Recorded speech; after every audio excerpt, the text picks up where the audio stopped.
Señora presidenta, señorías, nos traen una moción que parte de la premisa que la mesa de diálogo, el diálogo, las negociaciones entre los gobiernos de España y Cataluña, dicen textualmente, no encuentra anclaje en el modelo constitucional vigente. Yo llevo 30 y largos años ya dedicándome al mundo del derecho, estudiándolo, enseñándolo, pero como que estos últimos 30 y pico meses han cambiado todas las interpretaciones jurídicas, he querido asegurarme y les aseguro que repasando la Constitución, por prohibición de diálogo, por proscripción de las negociaciones, no me sale nada. Digo, a ver si es que yo jurídicamente estoy equivocado y me he ido a la hemeroteca.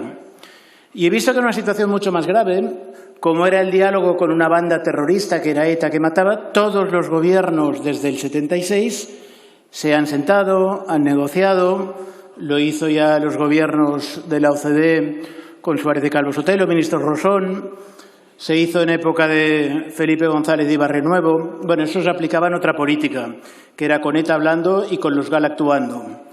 Lo hizo después Aznar, lo hizo Zapatero.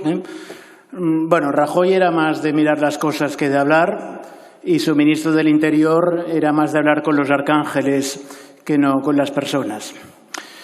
Pero claro, si resulta que todos han hablado con terroristas que mataban, si además hemos oído reiteradamente que sin violencia se puede hablar de todo, porque eso lo hemos oído en un lado y en otro y con gobiernos de un lado y en otro, resulta que ahora hay un movimiento pacífico que no es violento, que no ha matado a nadie, que intenta hablar y ponen ustedes el grito en el cielo. Y digo bien cuando digo en el cielo, porque cuando ustedes presentaron esta moción, y hoy lo han reiterado sorprendentemente, dijeron, hoy han dicho que es un conflicto político, pero no, sabemos que no es así. Desde hace unos pocos días, sabemos, lo ha desvelado el ministro Fernández Díaz, porque a él se lo reveló el Papa, que esto no es un conflicto político, es el demonio que quiere romper España. Si eso es así, si eso no es un conflicto político, comprenderán que entonces nosotros, pobres mortales pecadores, poco margen de maniobra tenemos. Dicho eso, empero, no se preocupen demasiado de la mesa de diálogo, que no se la cree nadie.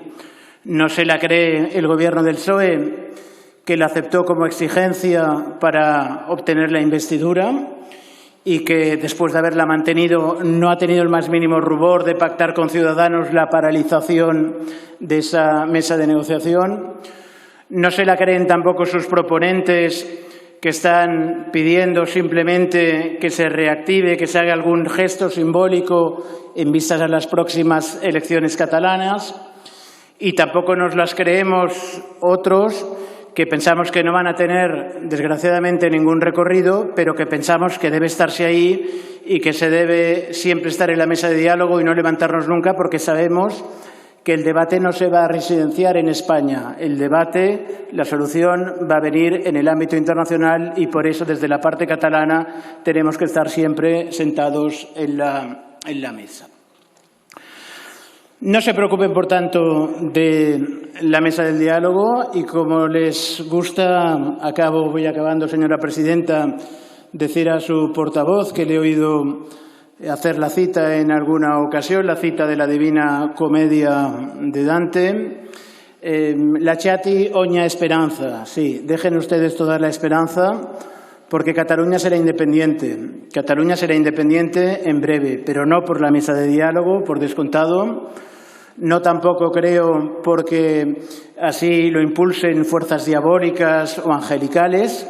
Será independiente por la determinación de los catalanes, que seremos cada día muchos más, gracias, entre otras muchas cosas, a su intransigencia, que determina que cada día estemos más convencidos. Por tanto, votaremos que no, obviamente, a su moción, pero les agradecemos que nos haya dado la oportunidad de poder expresar estas ideas. Muchas gracias. Gracias, señor Alonso Cuevillas.